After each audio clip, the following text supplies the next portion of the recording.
Bonjour, donc dans cette vidéo on va voir une vue d'ensemble de Google Drive, de l'utilisation de Google Drive. Alors comme toujours il faut se connecter. Alors dans une précédente vidéo on a vu comment créer le compte. Donc on avait créé un compte nprenom063@gmail.com. Donc il nous le présente, on met le mot de passe. Si vous l'avez oublié, vous pouvez lancer un mot de passe oublié, mais il faut avoir rempli au moins le numéro de téléphone ou l'adresse mail associée. Donc voilà, là, on fait suivant.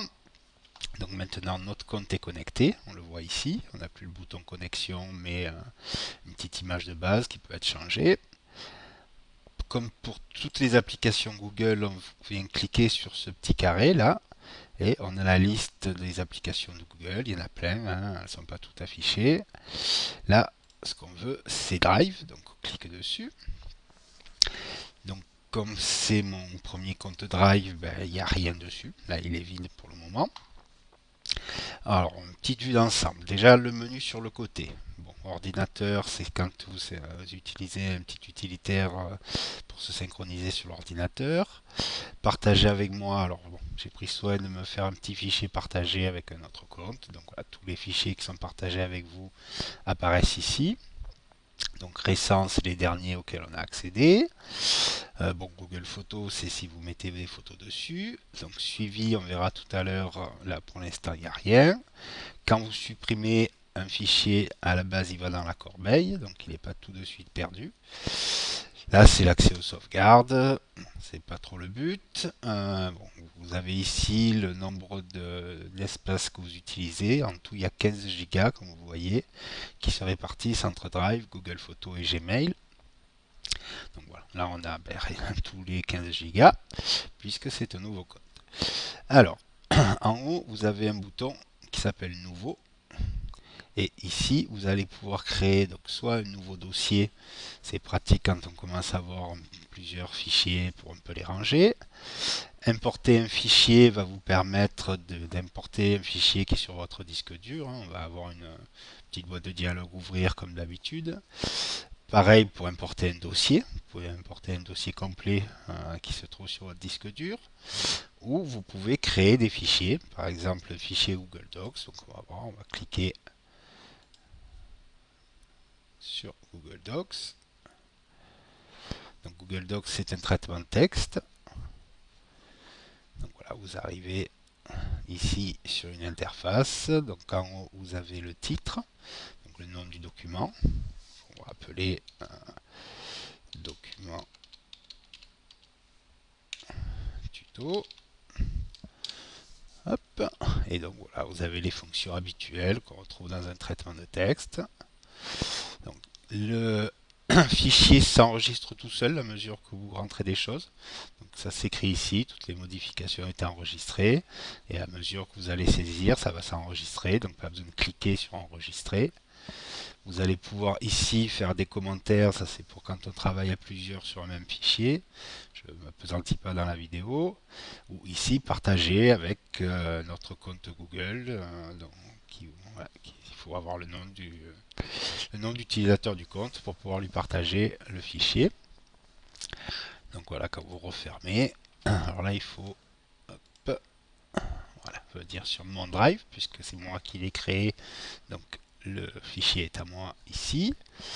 Donc dans les autres fonctions, bon, vous pouvez faire comme pareil, quand vous avez beaucoup de fichiers, vous pouvez faire ici des recherches dans tous vos fichiers drive. Là, ça change l'affichage. Vous voyez, on passe en liste ou en icône. Bon, ici, vous avez toute une série de paramètres. Vous pouvez ici régler pas mal de choses. Je vous laisse découvrir, c'est pas trop le but là, hein, c'est juste une vue d'ensemble des choses. Donc voilà, on a donc ici créé un traitement de texte. On va le faire vite fait. On peut créer un tableau. Donc c'est le tableur équivalent Excel Microsoft ou Calc pour les utilisateurs de LibreOffice. Pareil, donc on met un titre.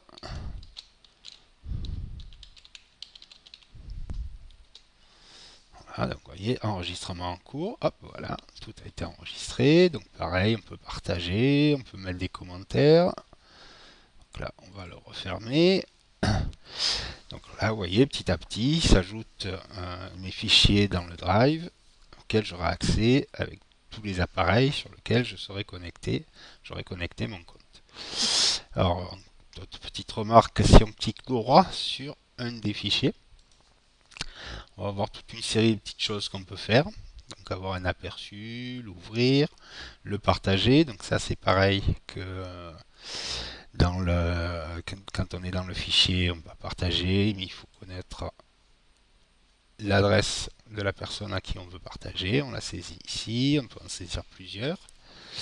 On peut, en cliquant avancer, voilà, voir les droits sur lesquels on a. Donc voilà, on peut ici encore saisir les utilisateurs. Le lien de partage, on va voir ça. Hop. Donc, si vous voulez partager votre fichier à tout le monde, mais voilà, sans connaître les noms, vous voulez mettre à disposition votre fichier, par exemple sur votre forum ou sur votre site internet. Donc vous allez faire obtenir le lien partageable. Il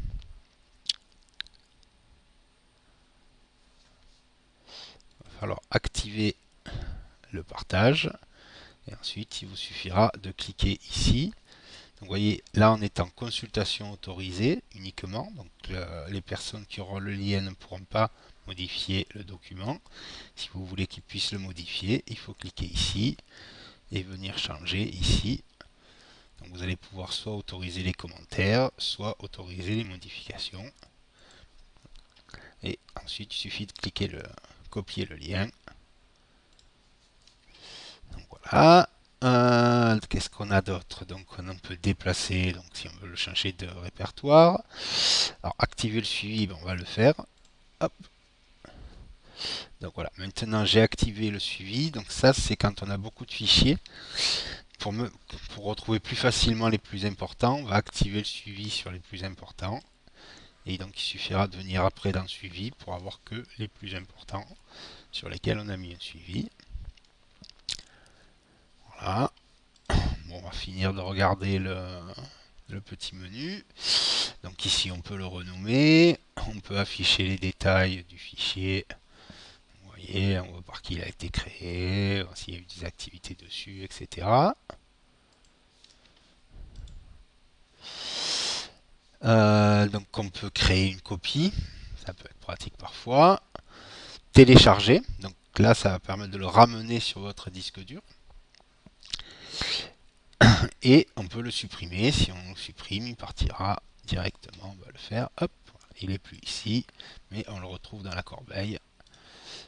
Donc on peut par exemple soit le supprimer définitivement, soit le restaurer, et il revient ici dans mon drive.